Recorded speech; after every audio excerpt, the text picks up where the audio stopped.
Les cours qu'on va pratiquer dans l'école sont situés, on va dire, à la frontière entre la partie électronique et puis toute la partie réseau. Et donc les télécommunications sont toute cette partie située entre les éléments électroniques et les parties qui vont créer les réseaux et la gestion des réseaux pour Internet ou pour tout un tas d'autres choses. Donc pour se familiariser avec les télécommunications, on va être obligé d'étudier tout un tas d'équipements. Et ces équipements, mis bout à bout, vont permettre de créer ce qu'on appelle des chaînes de télécommunications.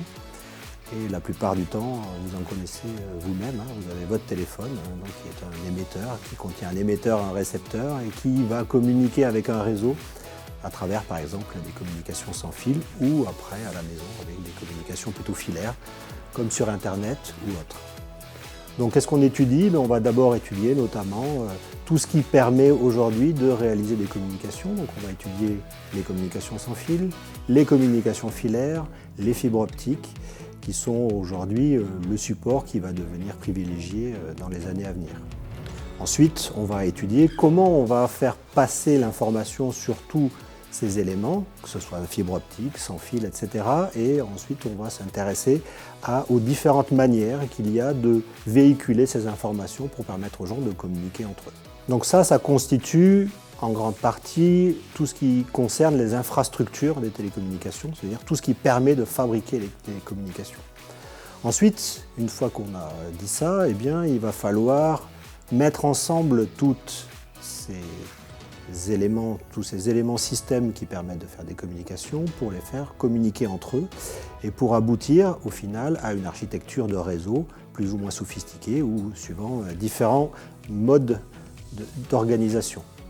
Et donc on va toucher ensuite sur les années supérieures tout ce qui concerne l'architecture des télécommunications, les systèmes de télécommunications filaires, les systèmes de télécommunications sans fil et tout ce qui nous amène aujourd'hui à travailler avec les grands opérateurs ou toutes les entreprises qui vont installer des systèmes de communication.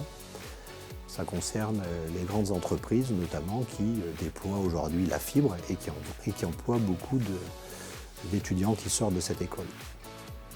Les métiers qui sont visés en sortie de ces cursus, ils vont être plutôt orientés vers des entreprises qui déploient des systèmes de télécommunication. Donc, autrement dit, on va retrouver là-dedans des métiers d'ingénieurs plutôt projet, de déploiement.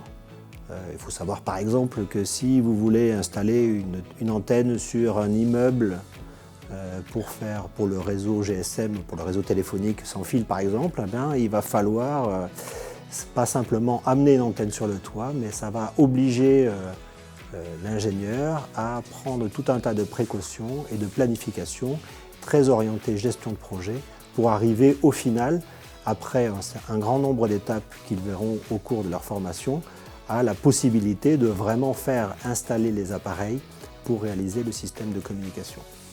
Pour aider les étudiants à se plonger dans le milieu professionnel de ces télécommunications et des réseaux qui en découlent, l'école dispose d'une plateforme qui s'appelle Europe, qui reconstitue à l'échelle d'une grande pièce, tout le réseau et toute l'infrastructure réseau à l'échelle d'un département, donc à l'échelle du département de la Loire. Ça veut dire que cette plateforme spécifique va simuler des longueurs et des longueurs de fils qui sont tirés sur les poteaux téléphoniques qu'on voit le long des routes par exemple, des fibres optiques, des systèmes d'antennes et sans fil.